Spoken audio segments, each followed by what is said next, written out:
क्या आपने कभी सोचा है कि सही काम करके भी हम गलत कैसे हो सकते हैं? अगर आप हमारे चैनल पर नए हैं तो ऐसी ही जीवन को सही दिशा देने वाली प्रेरणादायक कहानियों के लिए अभी सब्सक्राइब कर लीजिए।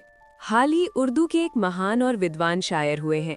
जब वे बालक ही थे तो एक बार अपने पिता के साथ किसी दूसरे शहर की यात्रा पर निकले।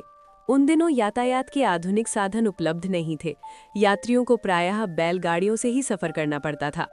सड़कें भी विकसित नहीं थीं और यात्रा अधिकतर जंगलों के रास्ते होती थी। जंगलों में जंगली जानवरों और डाकुओं का भय बना रहता था, इसीलिए लोग अक्सर काफिले के रूप में यात्रा किया करते थे। हाली और उनके पिता भी ऐसे ही एक काफिले के साथ जा रहे थे। रात होने पर काफिले के लोगों ने जंगल में ही विश्राम किया। पौ फटने से पहले हाली और उनके पिता नमाज पढ़ने के लिए उठ बैठे। दोनों ने शांति से नमाज अदा की। नमाज समाप्त होने के बाद हाली ने देखा कि उनके अलावा कोई और नमाज पढ़ने के लिए नहीं उठा था। काफिले के सभी लोग गहरी नींद में सो रहे थे। ये देखकर हाली से रहा नहीं गया।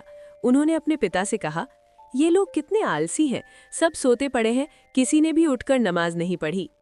हाली की ये बात सुनकर उनके पिता को क्रोध आ गया। उन्होंने कठोर स्वर में कहा, अरे नालायक, सुबह उठकर दूसरों के दोष निकालने से अच्छा था कि तू भी सोया रहता। मैंने तुझे नमाज पढ़ने के लिए उठाया था, दूसरों की कमियां गिनाने के लिए नहीं। काश हम भी दूसरों के दोष निकालने के बजाय अपने काम से काम रखें। हमें जो कर्तव्य सौंपा गया है उसे ईमानदारी से करें। आसपास के लोगों की कमियां खोजने में अपनी ऊर्जा व्यर्थ न करें, बल्कि उस शक्ति को अपने आत्म सुधार में लगाएं। इस कहानी से हमें ये शिक्षा मिलती है कि धर्म, इबादत और अच्छे कर्म तभी सार्थक होते हैं जब उनके साथ विनम्रता जुड़ी हो। दूसरों के दोष देखने में जो समय और ऊर्जा हम खर्च करते हैं, यदि वही ऊर्जा अपने कर्तव्यों और आत्म विकास में लगाई जाए तो जीवन वास्तव में श्रेष्ठ बन सकता है।